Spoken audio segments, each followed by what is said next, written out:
ஒன்றாம் அதிகாரம் 1ஆம் வசனத்தில் என்ன சொல்லப்பட்டிருக்கிறது? இயேசு கிறிஸ்துவின் வம்ச வரலாறு. சரியா?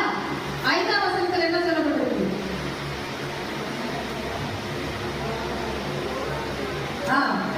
சல்மோன்